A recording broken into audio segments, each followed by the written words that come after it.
Hey Terry, this one's for you, man. I saw a comment in one of the previous videos about if I'd given up on airbrushing after that first attempt. Well, no I haven't. Getting ready to hit the airbrush. Stay tuned. But first, welcome back to Scale Models Midwest. David here as always. Hoping you're having a great weekend working on those cool kits.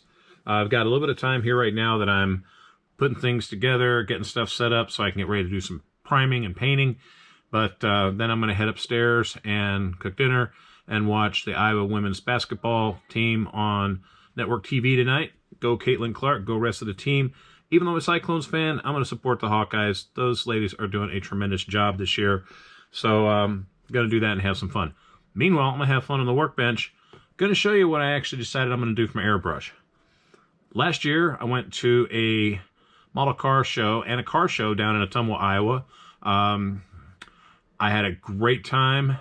Daniel Burgess, another YouTuber who does his own videos as well, go check him out, invited me down. I brought some kits down and I won Club Choice for my Ron Keselowski Charger that was based off of the Salvinos JR Dodge Charger. Go check out the videos. I have great coverage from that. Winning that particular prize got me a Corvette. This guy right here, MPC's Open Corvette Roadster. I'm thinking it's a 74, 75, just based on the body style. And it can be built so many different ways. And I really don't know how I'm going to build it so far, but I like the fact that it has turnable front wheels and real metal springs and injector stacks. I've already opened the kit. I've taken the parts out. I have washed them, but I'm going to go on ahead and lay it out here on the table because my daughter wanted me to have a little bit of fun tonight. We joke about it because we watch a lot of YouTube videos, probably more than we watch regular TV. And there's one YouTuber we like to watch by the name of Steve MRE 1989. He does a lot of MRE videos where he's eating some questionable stuff from decades past, but most often it's usually stuff from the US and abroad over the past maybe 10, 20 years or even current. And there's just one little thing that when he does, my daughter and I are always just clicking on it. We have fun with it, why we love watching the video so much. And my wife just looks at both of us and thinks we're absolutely nuts. But anyhow, this is the kit. We're going to open it up, show you what we got. So as Steve would say in his videos, and I can't wait to see my daughter's reaction when she sees this video. All right, let's get this out on the tray. Nice. So, let's go on ahead and get started here. For starters, don't have everything in perfect view, but got a nice windshield there, no cracks. Got 4 tail lamps. The interior tub, which looks pretty good. Nice little bucket seats. And the Corvette dash from the 70s looks out really good. Gotta throw that into the backing plates for the 3 different types of tires and wheels. The engine and suspension parts. This is depicting a 454 big block. And as I looked at the instructions, it is a 1975 Corvette. It has seat belts, racing harnesses. That's pretty sweet. Firewall, inner fender skirts. Oh, that's pretty cool. Actually has a racing helmet. I'm definitely going to have to decorate that somehow. That'll be pretty cool. There's that luggage rack. Definitely going to use that for this car. Prime that and then paint it chrome. That'll be pretty cool. And then there's your hood. That thing. Yeah. And then your steering wheel. Cool. Air cleaner lid. Of course, the front end for the Corvette. And there's flash on this, not unbearable, but for a kit this age, you know, using the molds, I could certainly see that happening. Tires, you've got slicks, which I won't use for this kit, but I'll use the 4 stock tires. Those slicks I'll use for another kit someday. But look at those injector stacks. I am so tempted to use those with this kit. And then if you look, real springs. Okay, very nice. Then of course you've got your chrome tree. And let's just go ahead and open that up. All right, look at that. We got mag wheels. You've got chrome stock rally rims. You have headers, side pipes. Man, this chrome is nice. Chrome oil pan. There's the tri-power air cleaner lid. Chrome disc brakes. More suspension parts. Then of course, for the front end, the chrome grill pieces. Definitely put a black wash on those. And I don't know what that looks like. That looks like a fuel injection unit right there from an older style Corvette. Chassis. Simple but effective and pretty well detailed. If you can see that from the side. Some nice little molded in relief detail like that. And then the body. So on the body, they have the visors molded in place, and we'll keep them. Obviously, they've got some sprue here that you'll have to cut off and sand to, you know, keep that from bending over and breaking, because I've had kits like that as soon as you open them, they were like destroyed at that point. But I looked at this and I realized the engraving is a little thin, so I'm going to be real careful using my X-Acto number 11 hobby blade or my scriber to rescribe the door panels, which are very light, very faint, as well as the headlamp buckets, maybe also the convertible top. And I've already washed this, but I'm going to sand it with like 3000 grit before I prime it. And yeah, ultimately looks pretty good. Not a lot of flash on it, and I think it'll build up nicely. But I wanted to show you something. I was looking at this, comparing it with Tom Daniel's California Street Vet, and I'm thinking the California Street Vet is 1/24 scale, and it's obvious if you look at it. Here's the Tom Daniel's California Street Vet that I bought off of eBay, and there's the body for the 75 Vet, obviously smaller. Real quick, look at the instructions. Pretty straightforward. You choose your tire and rim setup. Next page, have color callouts. Very good. And 454 Chevy engine. Now, I didn't see that chrome part about the fuelie, so this one's either got a stock single carburetor, triple carburetor, or the real metal injector stacks. And I'm thinking, you know what, if they've got them, why not use them? So I've got a feeling I'm going to go with the injector stacks. And then there, of course, is your optional metal spring, the steerable front suspension, and then the rear end. Ultimately, there we go. And there's your catalytic converters, which I will not be using. I'm going to go straight pipes with this boy. Final assembly. And then finally, I think this is pretty cool. They tell you how you can do a diorama for this. You know, you can take a picture and then put on a base. So that's always really cool. I think if this is the original set of instructions or a recopy of the original set of instructions, then MPC did a really good job. They definitely wanted to keep people involved in the hobby, both young and old alike. So it's actually pretty cool. I'm digging that. Then this looked pretty cool. I've only seen this in a couple of boxes that I've opened before. They actually have a smaller box of the Corvette that you can cut out and fold to make an actual kit box. Now, while I think that's cool, I'm going to leave that. Hang on here. My alarm went off.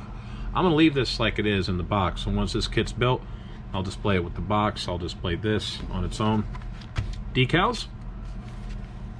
You know, typical 70s era weirdness. You got a Corvette script. You've got all sorts of sponsor decals, different types of license plates. I think for the mid 70s, like 75, 76 Corvette, that one that says too slow, that's pretty appropriate for the Corvettes of that era. I think the fastest vehicles back then, if I remember correctly, was Dodge Little Red Express. So on this one, like I said, before I get started with priming and painting, I'm going to put a black Sharpie marker on here because I can feel the sharp ridge both on the front and rear. I'm going to sand the body lightly, rescribe the panels, and then I'll put that in primer. But definitely, I think once it's primed and painted, it's going to look pretty sharp. So in one of my additional videos to this, I will include how I'm going to paint it and which paint I decided on. Definitely going to use the airbrush. So again, here it is, bare plastic, and in the next video you're going to see it getting painted. So let's get at it. All right, so I've got this air compressor set to about 18 psi. I'm going to go nice and light from left to right, airbrush, and you'll see what paint I decided to choose. Nice and light, just underneath.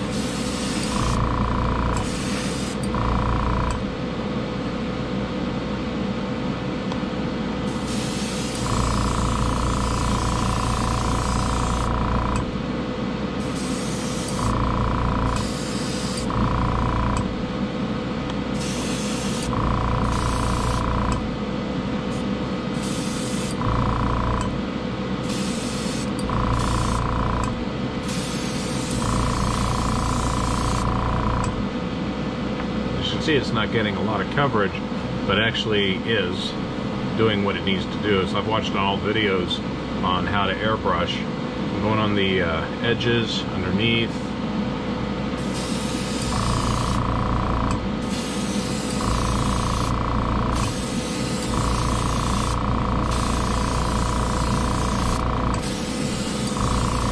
Very light.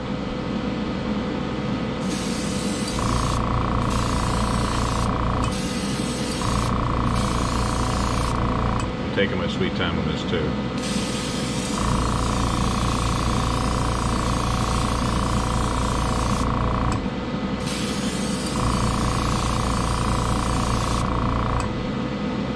On my Grex airbrush, I'm using a 0.5 tip as well.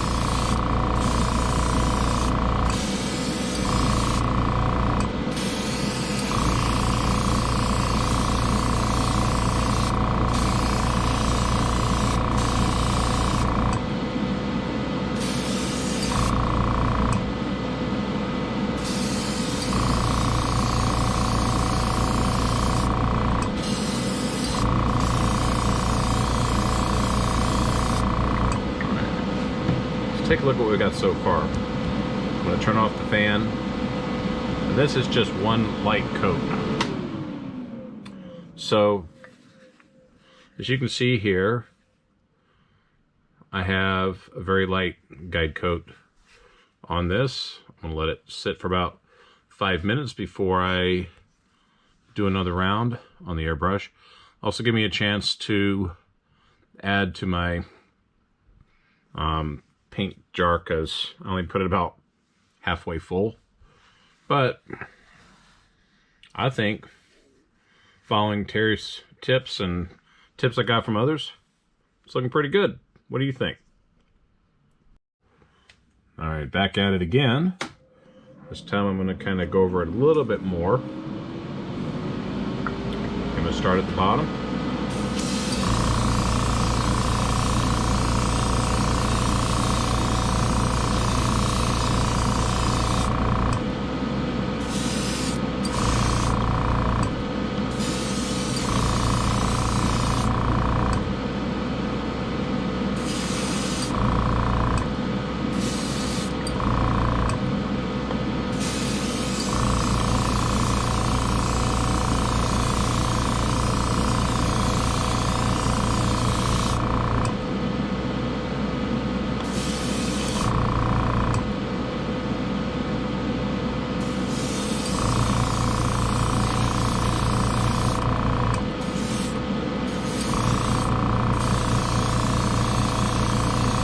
I do like how this paint is going on.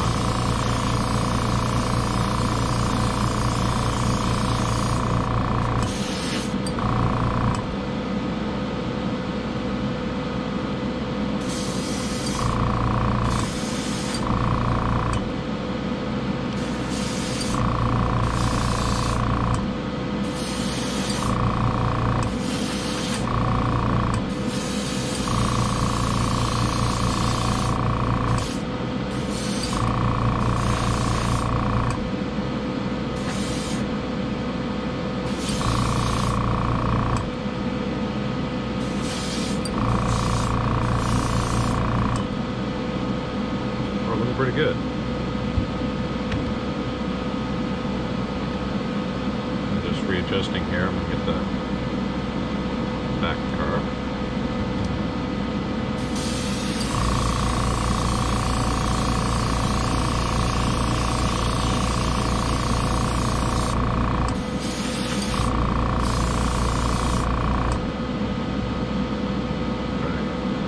Good stopping point.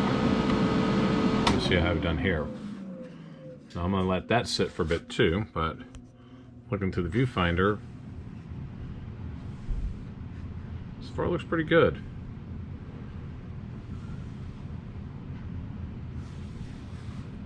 I'm going to let that sit for a bit. I know I'm going to need a little bit more paint. I think I'm going to take a look. Oh yeah, I've got plenty of paint.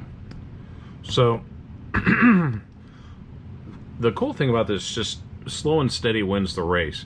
I'm at 18 psi. I've got my central pneumatic air compressor, running my Grex Genesis XSI brush. Okay, slow steady passes. The paint that I'm using is Tammy metallic blue lacquer, or sorry, acrylic X13. And I was following a tip from Andy's hobby headquarters, the 7-year-old video about how he thinned the Tammy paints, where he actually put the thinner in the jar, mixed it up. The goal is to have consistency of like skim milk. It looked good, but I wanted just a little thinner, so I did use separate pipettes to put my paint and my Mr. Hobby leveler into one of these. So got that, mixed it up, and I was ready to go. So I'm gonna let this sit for a few minutes.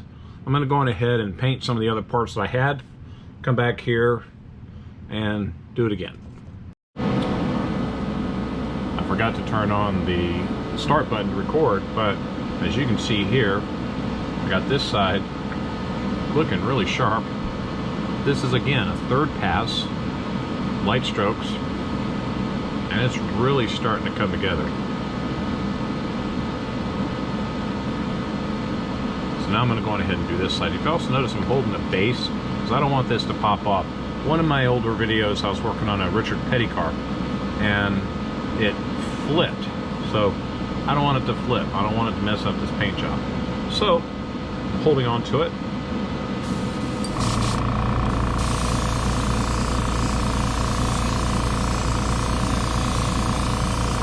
I can see it laying the color down nice and neat. You may or may not be able to see it through the video, but it is looking good, trust me.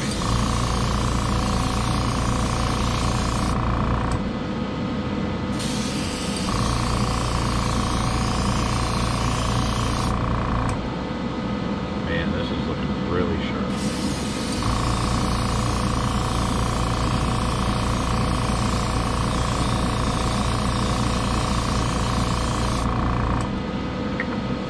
I know I have plenty of paint left, but I wanted to kind of take it to a stopping point. This is after the third coat. The first coat was like a light pass. Get the bottoms, get the wheel wells. I know I've got some other areas to hit up on that. I can see it from here, and I can just do that as I go along. But so far, it is looking really, really good. I may do a fourth coat. Most likely I'll do a fourth coat because I have to.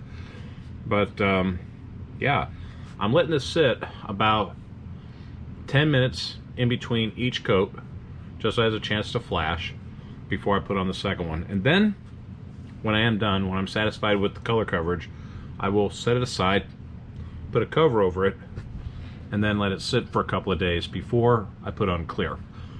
I don't have any hardener on it right now, but I figured I'm still learning this. Oh, and as you see, I did cut a hole in the hood, so you know I'm using those metal velocity stacks. So yeah, this is looking pretty good. I'm gonna let it sit for a bit, videotape the last coat.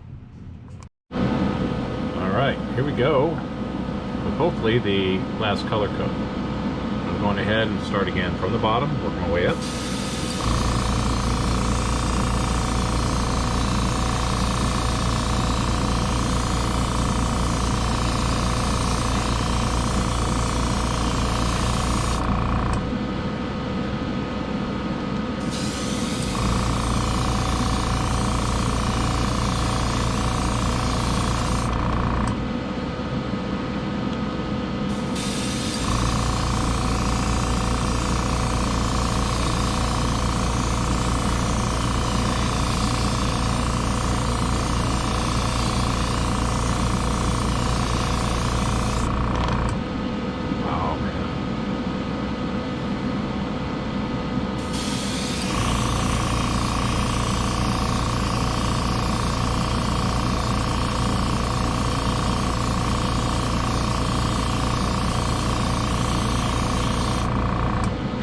I'm not going to really do the visors at this point or the windshield frame, because I am going to either use Molotov chrome or I'm going to use bare metal foil on that, and I'm going to be hand brushing and detailing the visors.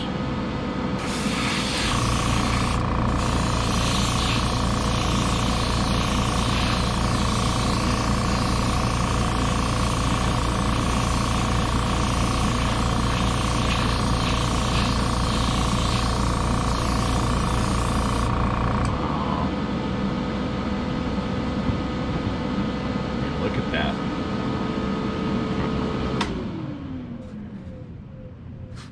I don't know if you can see it from the camera here, but I'm going to kind of take a look at it. This is without, obviously without clear, but that looks sharp. Terry, I hope this looks good to you through the videos, man, because this is only my second ever airbrush paint job, and I'll show you the comparison to you in a moment. So I took my sweet time on this one. This is a fourth coat of the Tammy X13 metallic blue. I thinned it basically using Andy's Hobby Headquarters video recommendation of basically filling the whole, I should say, the rest of the jar up with Mr. Hobby 400 leveling thinner. Shook that up really well, and then I used a paint stir to make sure I had any kind of clumps taken care of. And then I thinned it even further into one of these cups that I purchased from Hobby Nut. I got a big old package of them, package of pipettes, and then I just got ready, crossed my fingers and said, take your time, and I think I have done a really good job. I mean, I'm impressed. The paint laid down extremely well. This is the gloss from the Tammy paint.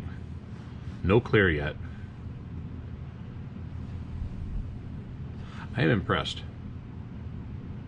I am definitely impressed.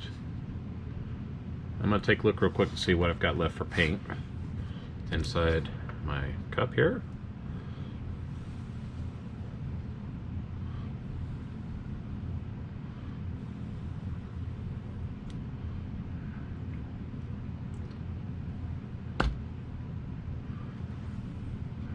Don't have an awful lot left, so I'll probably take a look and see what I've got to touch up, if anything, and then I will go on ahead and clean out my airbrush and get it ready for the next paint job. But again, that's what I've done, and man, I am impressed. Anybody who's ever airbrushed before, leave me the comments how you felt after your first, second, or third airbrush jobs. How did it look to you when you were done? Did you really like it? Did you look at it and say, like I'm saying, man, this came out a lot better than expected? I am blown away by this. I should have started airbrushing years ago. Will I go away from rattle can shenanigans? No, I've got a crap ton of rattle cans, and I know I can decant them into jars. I actually stopped at my local hobby shop and picked up a couple of Tamiya empty jars, because I will be mixing paints, airbrushing them. I have ordered some paints. When I get those, I will show them in a future video. But I'm just really curious to see how y'all felt after your first, second, third airbrush jobs. I mean, here's my first one. And in fact, I'm just going to go ahead and move back to the workbench. So let me get the camera set up and we'll go from there. Okay, so I'm back at the workbench, and just kind of do a wrap up of this before I go upstairs and start editing the video and get it posted. This, if you remember, was my first effort into airbrushing, using the same airbrush that I did for the Vet. And this didn't turn out too bad, although I was excited. I rushed it a bit, so I have a little bit of a paint run. Still deciding what to do with the kit after this, but got some ideas. But this was with a Vallejo flat blue, and I did thin that one out. Just show you the bottle again. That's what I used right here. Vallejo model Air Blue. And Vallejo's got a ton of selections and options, but from what the guy at the hobby shop was saying, they're all pretty much flat, so you'd have to put a gloss on it. But, you know, again, you know, it's a paint option. Just want to show you that. Okay, so here's what we've got. This is 5 coats total of the Tamiya X13 metallic blue, shot through the Grex airbrush at 18 psi. No clear.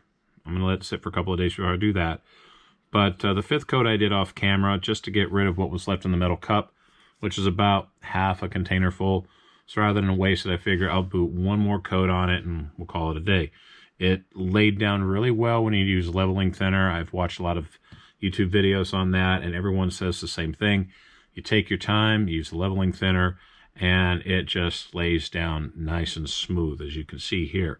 It's got a nice gloss to it, and I can't wait to see what it looks like under the clear. Meanwhile, I look back at it and go, you know, I wouldn't have been able to do this without watching the other YouTube videos or getting like Terry Adams's offers of suggestions and what have you. I sent him pictures first before this because I wanted him to get first shot at seeing the product after I've airbrushed it, because he's been so helpful with phone calls and emails telling me how to do things, and been following that. So thank you, Terry. Very much appreciated. And then I'm going to offer you some suggestions. If you've never airbrushed before but are thinking about doing it, go ahead. Try it. Do like I did. Don't be afraid. Don't be afraid to jump into the water of airbrushing or of extra detail or what have you. But what I would suggest is this. Don't go cheap. If you're going to airbrush, buy the best that you can afford, and then get the supplies to clean it, the supplies to mix the paints and what have you. It's not cheap. Nothing is anymore. But I did spend about $300 for my airbrush a few years back, and now I'm finally using it. I spent $100 at Harbor Freight for my compressor. I definitely recommend a compressor with a moisture trap and a pressure gauge. So I did spend a little bit extra because I'm going to be airbrushing for some time. But I did buy the best that I felt that I could get at the time, what I could afford, and that's what I did. Do you have to spend that much money to get something to start off? No. You can still get quality stuff for a less expensive price. Just buy what you can afford at the time and start and practice and keep practicing until it looks good. There are a ton of inexpensive kits out there that you can practice on, and once you get good at it, go for the bigger kits and just have some fun with that. But definitely get yourself things like pipettes, because you never want to reuse them after you've done them for one model. Definitely get you some leveling thinner like Mr. Color. That one wasn't too expensive, probably about $8.50, $9. Airbrush cleaning kit, definitely recommend that. Q-tips, you'll definitely want some of those. And I didn't do it today, but wear gloves when you're painting. Okay, you can get yourself a nice little box of medical grade gloves for like $5 for like 20 of them, and that'll last you a good while. But otherwise, have at it. I'm having fun now with the airbrush, and I'm definitely not going to stop at this point. I've got too many ideas in my head. I've got this really cool metallic red lacquer from Tammy that I am just itching to do on another kit, and I'm just getting started. So with that, just have a great rest of the weekend. Enjoy the video. Make sure you're hitting the like and subscribe and the notification bell, and we'll just catch you next video. Have a great weekend.